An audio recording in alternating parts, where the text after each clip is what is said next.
SKPD teman-teman.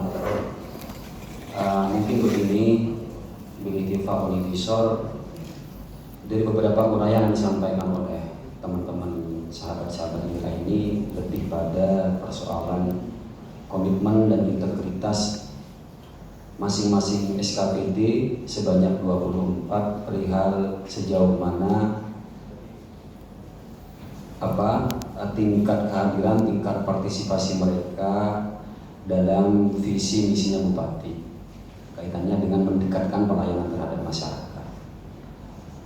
Melihat beberapa hal yang disampaikan tadi, mungkin begini, kendati ini sifatnya adalah pelayanan satu pintu atau satu kamar. Bagi saya Pak Sinul, karena Pak Sinul ini sebagai sebagai koordinator leading sektor ya, jadi sektor yang mewakili terhadap pelaksanaan penyelenggaraan pelayanan terpadu sebagaimana diatur oleh Perpres nomor 97 itu tahun 2014. Ini mungkin baiknya begini, karena sebagaimana yang disampaikan oleh Mas Makmun sekda itu tadi, yang paling krusial adalah lebih pada persoalan pelayanan yang murni berkaitan dengan isu kesehatan. Ketika kita berbicara isu kesehatan, ini yang dibutuhkan adalah KTP, Dinsos, Dinkes dan seterusnya. Makanya kendati sifatnya adalah satu pintu, tapi tetap sifatnya harus di kamar, dua kamar. Dua kamar maksudnya begini, satu pintu kita harus bedakan mana kamar yang murni SKPD bagian untuk penanaman maupun penerimaan pendapatan. Seperti halnya perizinan sendiri, seperti halnya juga perikanan, ya kan? Pertanian, ini ya kamar berbeda.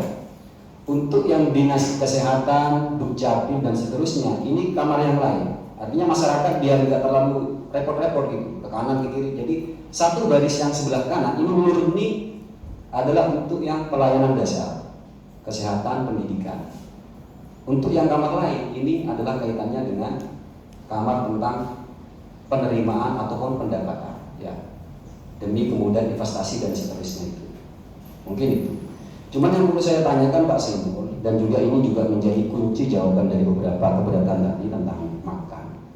Karena memang yang diatur oleh peraturan Menteri Pendayagunaan Aparatur Negara itu ya nomor 23 tahun 2017 itu, bahwa Dinas Pelayanan Perizinan Terpadu Satu Pintu ini hanya bertanggung jawab pada penyediaan gedung dan sarana. Cuma untuk beban yang langsung berkaitan dengan fungsi pelayanan ini dikembalikan terhadap SKPD masing-masing. Beli kertas, ya kembali ke Dispenduk lah, kalau memang itu kaitannya dengan pelayanan Dispenduk. Juga Dukcapil, juga Dinkes, ya kembali ke Dinkes, bukan dibiayai oleh perizinan. Itu ya Pak Lurah, Bupati ya. Termasuk juga urusan makannya itu juga masing-masing SKPD. Ini juga dijelaskan ya di pasal 8 bahwa pembiayaan yang terkait dengan pelaksanaan fungsi pelayanan menjadi tanggung jawab masing-masing instansi yang tergabung dalam mall pelayanan publik yang dibebankan kepada anggaran pendapatan dan belanja daerah.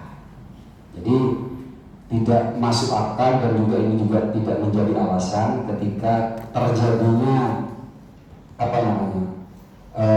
kedisiplinan pegawai dalam hal memberikan pelayanan itu karena hal-hal yang sifatnya sepele.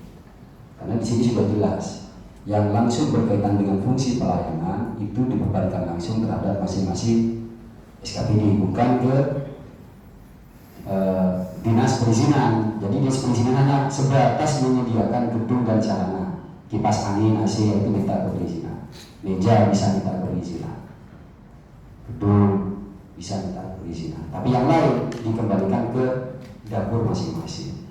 Terus yang kedua Pak Sinul, yang mungkin perlu ini diperbaiki kaitannya dengan keberatan tadi, karena di sini juga ditetapkan bahwa mengenai nota kesepahaman. Jadi dalam dalam peraturan Menteri Aparatur Sipil Negara itu ya nomor 23 tahun 2017 disebutkan bahwa bergabungnya pasal 5, bergabungnya pelayanan yang diselenggarakan oleh kementerian, lembaga atau pemerintah daerah lainnya juga badan usaha milik daerah swasta berdasarkan kesepakatan yang dituangkan dengan nota kesepahaman. Jadi yang menjadi inisiator ini adalah Dinas Perizinan untuk duduk bareng dengan 24 SKPD itu menetapkan tata tertib kapan mal itu pelayan publik harus dibuka, kapan jam istirahat ini harus dimulai, jam berapa juga harus ini kembali, gitu ya. Ini juga disebutkan yang lebih rigid lagi adalah ada pada tentang tata tertib itu disebutkan juga di situ, Pak, yaitu mana ya, ini mana banyak ini juga.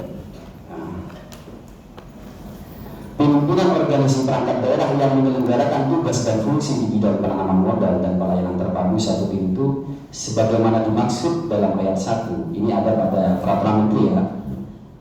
Menetapkan ketentuan dan tata tertib yang harus dipatuhi oleh pihak-pihak yang tergabung dalam NPP. Makanya harus ada kode etik, ada tata tertib yang diatur. Ini menjadi apa? Menjadi real, menjadi kesepakatan kita yang sifatnya adalah internalisir terhadap kesadaran SKPD bahwa ini yang menjadi pakem dan peraturan yang harus dihadapi dalam hal menyediakan, memangkas proses penyediaan perizinan di lingkungan pemerintah Kabupaten Bangkalan. Begitu.